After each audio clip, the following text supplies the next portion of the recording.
महाभारत युद्ध शुरू होने से पहले भगवान श्री कृष्ण ने योद्धाओं से पूछा कि वे कितने दिनों में युद्ध खत्म कर सकते हैं। इसका जो जवाब आया उसके मुताबिक भीष्म पितामह 20 दिनों में, द्रोणाचार्य 25 दिनों में, कर्ण 24 दिनों में और अर्जुन 28 दिनों में समाप्त कर सकते थे। लेकिन एक महायोद्धा ऐसा भी था जो मात्र 1 मिनट में 3 बाणों से इस युद्ध को खत्म करने की क्षमता रखता था। इस योद्धा का नाम था बर्बरिक। यही वो योद्धा था जिसका फिर शीश श्री कृष्ण ने मांग लिया था। इस योद्धा के कुरुक्षेत्र में कदम रखते ही खुद भगवान श्री कृष्ण चिंता में पड़ गए। वो योद्धा कोई और नहीं बल्कि भीमपुत्र घटोत्कच और अहिल्यावती का पुत्र बर्बरिक था। बर्बरिक भी मां की तरह शिव भक्त था। भगवान शिव ने भक्ति से प्रसन्न होकर बर्बरिक को वरदान में अष्टदेव की दिव्य शक्ति वाले 3 बाण दिए थे। बर्बरिक ने अपनी मां से ही युद्ध कौशल सीखा था। इस तरह बर्बरिक को दिव्य शक्तियां मिल गई। इन्हीं दिव्य बाणों के माध्यम से बर्बरिक महाभारत युद्ध को कुछ ही पलों में समाप्त कर सकता था। अहिल्यावती ने अपने पुत्र बर्बरिक से यह भी वचन लिया था कि वह इन बाणों का इस्तेमाल युद्ध में कमजोर पक्ष की तरफ से करेगा।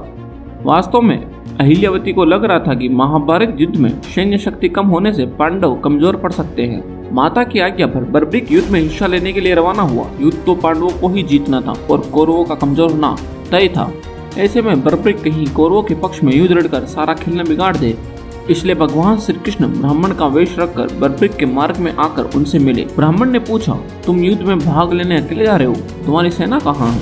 तुम्हारे पास अस्त्र शस्त्र भी नहीं दिख रहा। तुम्हारे पास सिर्फ एक धनुष है और तरकश में भी केवल 3 ही बाण दिखाई दे रहे हैं। ब्राह्मण ने कहा, कुरुक्षेत्र में ऐसा युद्ध होगा जो फिर कभी न होगा। वहां तुम कैसे अपना पराक्रम दिखाओगे?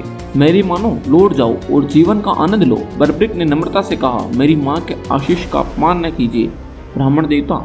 उनके प्रताप से मैं हारे का सहारा बनूंगा। ये 3 बाण साधारण नहीं है, दिव्य है। इस महाभारत युद्ध के लिए मेरा एक ही बाण काफी है। तीनों बाण चले तो सृष्टि का ही नाश हो जाएगा। यह बाण भगवान महादेव ने प्रश्न होकर दिए हैं। इनकी विशेषता है कि एक बार लक्ष्य साधते ही यह शत्रु समूह का समूल नाश कर देता है, चाहे वह कहीं भी छिपा हो। ब्राह्मण ने कहा, तुम बातें तो बहुत करते हो, प्रमाण दिखाओ। उस पीपल के पेड़ के पत्तों को क्या एक ही बाण से भेद सकते हो? इस पर बर्बरिक ने कहा, मैं बातें नहीं करता, प्रत्यक्ष को प्रमाण की क्या जरूरत है? लीजिए, आप संतुष्टि कर लीजिए, कहकर बर्बरिक ने पीपल की ओर लक्ष्य कर दिया। बर्बरिक ने जैसे ही बाण संधान किया, ऐसे लगा कि लाखों बाण प्रकट होकर पीपल के पेड़ को पत्तों को छेदने लगे। ये देखकर ब्राह्मण ने एक पत्ते को चुपके से अपने पैर के नीचे छिपा लिया। सारे पत्तों को भेद लेने के बाद बाण ब्राह्मण के पैरों की ओर बढ़ा और पंजों को भेदने लगा। बर्बरिक बोला, मेरे लक्ष्य से पैर हटा लीजिए ब्राह्मण देवता, नहीं तो ये आपके चरण भेद देगा। इतने सुनते ही ब्राह्मण ने पैर हटा लिया और बाण ने उसी आखिरी पीपल के पत्ते को भेद दिया। ये देख ब्राह्मण वाह वाह कर उठे और कहा कि तुम बहुत वीर हो, क्या इतने ही दानी भी हो? बर्बरिक ने कहा, जो योद्धा दानी नहीं वह योद्धा भी नहीं। आप दान मांग कर देख लीजिए, मैं आपको वचन देता हूँ। तब ब्राह्मण ने उनसे शिष्य दान मांग लिया। यह सुनकर बर्बरिक चौंका। उसने कहा, वचन देने के बाद पीछे तो नहीं हटूंगा, लेकिन आप अपना वास्तविक स्वरूप दिखाइए, क्योंकि कोई ब्राह्मण ऐसा दान नहीं मांग सकता। बर्बरिक की प्रार्थना पर ब्राह्मण वेशधारी भगवान श्री कृष्ण ने उन्हें दर्शन दिए और उसके दान और युद्ध कौशल की प्रशंसा की। बर्बरिक ने कहा, अब तो मैं वचन दे चुका हूँ, लेकिन मैं महाभारत का युद्ध भी देखना चाहता था। यह इच्छा पूरी नहीं होने का दुख है, क्योंकि आपने मेरा शीश मांग लिया। मैं अपने पिता पूर्वजों के किसी काम भी न आ सका। तब श्री कृष्ण ने उन्हें वरदान दिया कि तुम सृष्टि के अंत तक अमर रहोगे। भगवान श्री कृष्ण की कृपा से बर्बरिक का शीश एक पहाड़ी पर स्थापित हो गया और बर्बरिक ने पूरा युद्ध देखा। बर्बरिक के इस बलिदान को देखकर दान के पश्चात श्री कृष्ण ने बर्बरिक को कलयुग में स्वयं के नाम से पूजित होने का वर दिया।